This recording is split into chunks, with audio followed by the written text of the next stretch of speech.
Priscos remet à Kérékao les cadeaux de la part de l'empereur Théodose. Malade, elle ne parle pas beaucoup, mais invite aimablement les Romains à venir dîner le lendemain. Les femmes et les jeunes filles de sa suite, assises sur des tapis autour de l'impératrice, sont occupées à broder des parures, s'arrêtent seulement pour de courts instants.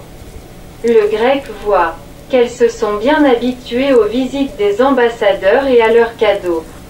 En sortant du beau palais de l'impératrice, Priscos remarque la foule à côté de l'entrée du palais principal et voit qu'Attila et Onégès tiennent un tribunal en plein air et jugent les affaires importantes. Il voit dans la foule rustique qui lui a annoncé son entrée en fonction à l'appareil du gouvernement 1. Priscos s'en réjouit sincèrement, en espérant que le Gaulois pourra leur donner d'utiles renseignements. Ils commencent à regarder ensemble ce qui se passe et Rustique remarque. Les empereurs romains consacraient avant beaucoup de temps aux procès et jugements. Maintenant tout est codifié et confié aux préfets et aux évêques. Priscos confirme.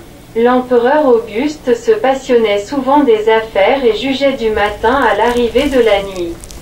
Claude commençait avant l'aube, par contre, il sommeillait parfois pendant les débats. Malgré la conscience aiguë de sa responsabilité, il jugeait même les jours du mariage de ses enfants. Plusieurs empereurs déjeunaient, sans interrompre les procès, pour ne pas perdre de temps. L'empereur philosophe Marc Aurèle jugeait jusque tard dans la nuit. On exécutait souvent les arrêts sur le champ. C'est pourquoi, les empereurs romains préféraient, eux aussi, juger en plein air. Même sur les places et dans les jardins. Bientôt Attila entre dans son palais, pour commencer la réception dans la salle du trône des camps. Des princes et autres importantes personnes de l'Empire Rhin, des ambassadeurs étrangers et des autres délégations. Dans la foule, devant le palais, Priscos remarque les diplomates de Ravenne. On échange des nouvelles qui sont décevantes pour les deux ambassades. Le comte Romulus dit tristement, Attila ne veut rien entendre. Il demande la satisfaction de ses revendications et continue à menacer de guerre dans le cas contraire. Priscos s'exclame, la guerre à cause d'une telle affaire insignifiante. Le comte soupire. Attila est si gâté par le destin. Il a toujours eu tellement de chance, qu'il est devenu sourd à n'importe quels arguments.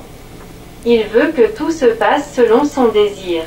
Il faut reconnaître que personne n'a jamais obtenu de si grand succès en si peu de temps. Il est devenu le maître de toutes les anciennes stepsites, a forcé les deux empires romains à lui payer des tributs. On dit qu'il veut maintenant conquérir la Perse. Les uns affirment qu'ils ont trouvé le passage par de hautes montagnes et que la guerre ne sera pas difficile. Attila pense que maintenant aucun peuple sur la terre n'est plus capable de lui résister. J'ai peur qu'il n'ait raison. Ces mots du beau-père d'Oreste, influent et informé, provoquent un échange animé d'opinions entre les diplomates romains. Ce serait bien pour les Romains, si les Huns commençaient effectivement une guerre contre la Perse. Nous aurions alors un répit. Rien du tout. Les Huns vaincront facilement et rapidement les Perses et s'occuperont ensuite de nous, restant alors leurs seuls adversaires. Vient un messager d'Onégès qui appelle Priscos. Le jeune grec, le cœur battant, entre dans le cabinet du ministre, pour apprendre la première réaction d'Attila à la lettre de son empereur.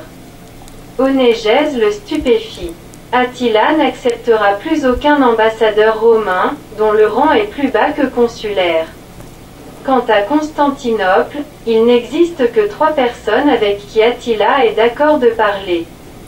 Le patrice Anatolius et encore 2 anciens consuls influents. Confus, Priscos marmotte, la désignation des ambassadeurs de telle façon peut les rendre suspects aux yeux de notre empereur. Onégès dit sèchement, si cette condition n'est pas satisfaite, vous aurez de nouveau la guerre. Cette nouvelle frappe Maximin. Le triste échange d'opinions est bientôt interrompu par l'arrivée de Tatule, le père d'Oreste qui annonce que les ambassadeurs romains Romulus et Maximin, lui et Priscos sont invités au banquet d'Attila. La banquet commence à 3 heures de l'après-midi. Chaque visiteur, selon la coutume reçoit la permission d'entrer dans la salle seulement après avoir bu une coupe de vin à la santé et à la prospérité d'Attila.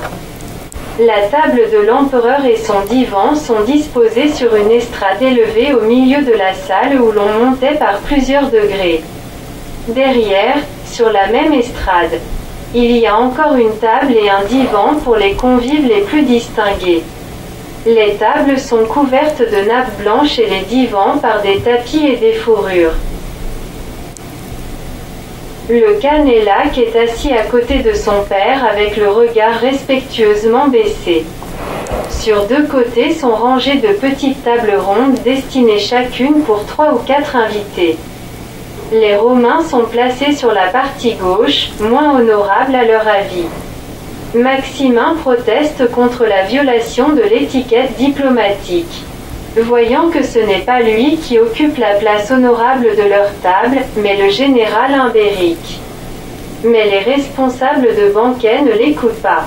Après la cérémonie obligatoire de la nourriture de l'esprit du feu, le banquet commence. Chaque table est servie par un échanson et une serveuse. La vaisselle est en or et en argent. Seul Attila mange et boit dans de la vaisselle en bois. En plus, il mange principalement de la viande cuite. Tandis que l'on couvre la table 3 fois pour les invités et toujours avec des plats les plus différents. Le protocole interdit de toucher aux plats éloignés et Priscos regrette en silence de n'avoir pu déguster certains mets curieux qui éveillaient ses désirs. Attila lève sa coupe et propose un toast pour son convive le plus honorable, qui se lève à son tour et exprime ses vœux les plus respectueux à l'empereur. Après quelques toasts, l'atmosphère devient plus gaie, la conversation autour de toutes les tables s'anime. Seulement Attila garde l'air sérieux et ne sourit pas. Lui et Élaque ne parlent pas beaucoup. Triste à cause de la maladie de Kérékao. Le soir, on allume des flambeaux et des lampes. Viennent 2 conteurs qui exécutent des fragments de la poésie épique héroïque et des poèmes en l'honneur des victoires d'Attila. Dans la salle s'installe un silence profond. Les uns écoutent avec les yeux brillants et seulement parfois accompagnent l'exécution par des exclamations d'approbation. Priscos croit voir que les vieillards pleurent de la douleur de ne plus pouvoir partager la gloire et les dangers des batailles et les jeunes guerriers se chargent d'énergie pour leurs exploits futurs. Une telle réaction orageuse produit une forte impression sur les Romains. Attila conserve son inflexible gravité, il est majestueux et un peu triste. Quand les conteurs sortent, entre un vieux guerrier tenant dans ses mains Euernac, un petit-fils d'Attila. L'empereur se transforme, il prend avec un sourire tendre son enfant, l'embrasse et caresse tendrement ses joues. Étonné par un tel changement brusque de la conduite d'Attila, le jeune grec demande à un assis à côté et qui parle assez bien latin. L'empereur semble assez froid avec ses fils aînés. Ici présent, pourquoi est-il tellement tendre pour Euernac? Le un lui chuchote, ne parlez à personne de ce que je vous dis. Un grand chaman a prédit que les fils aînés d'Attila n'auront pas de descendance régnante. Ce ne sont que les descendants d'Ernac qui continueront dignement ses actions. C'est pourquoi il aime tellement ce garçon. Quand les Romains remarquent que les bouffons entrent pour leur représentation, ils décident de quitter poliment le banquet. Le dîner de Kérékao se distingue du banquet officiel impérial par la gaieté des participants. Les Romains oublient rapidement qu'elle est mortellement malade. Tout est magnifique. La décoration de la salle, la vaisselle, les plats sélectionnés et les vins délicats. Salvien voit que l'impératrice, qui a maintenant près de 50 ans, est toujours gaie et bienveillante comme dans sa jeunesse. Les Romains cèdent à son charme et tous participent à la fin de la soirée à un jeu amusant, où il faut prononcer un toast pour sa voisine et l'embrasser. Les belles voisines de Priscos sont de jeunes concubines de l'empereur. C'était bien. Mais Attila ne reçoit pas les ambassadeurs romains et ne donne pas de réponse aux lettres des empereurs. Seulement une fois, pendant un dîner, Attila parle avec le comte Maximin d'un sujet inattendu. Il lui rappelle la promesse de l'empereur Théodose de marier Constance, un de ses conseillers secrétaires, à une fiancée riche. Mais cette fiancée au dernier moment a été enlevée par le général Zénon. Attila demande que l'empereur romain d'Orient tienne sa promesse. Maximin essaye de lui prouver que Théodose n'est pas coupable dans cet incident. À la fin de mars, Attila annonce qu'il permet à l'ambassadeur Maximin de rentrer à Constantinople accompagné par Béric, qui transportera la lettre de l'empereur I avec les conditions de paix qu'il dictait à l'empereur Théodose. Attila refuse de recevoir Maximin et Priscos avant leur départ, mais leur envoie des cadeaux de valeur, des chevaux, des tapis, des fourrures, des ceintures et des bijoux. Mais la pression psychologique sur les Romains se prolonge en route. Béric et ses guerriers sont très grossiers, on exécute devant leurs yeux des espions et des fugitifs romains.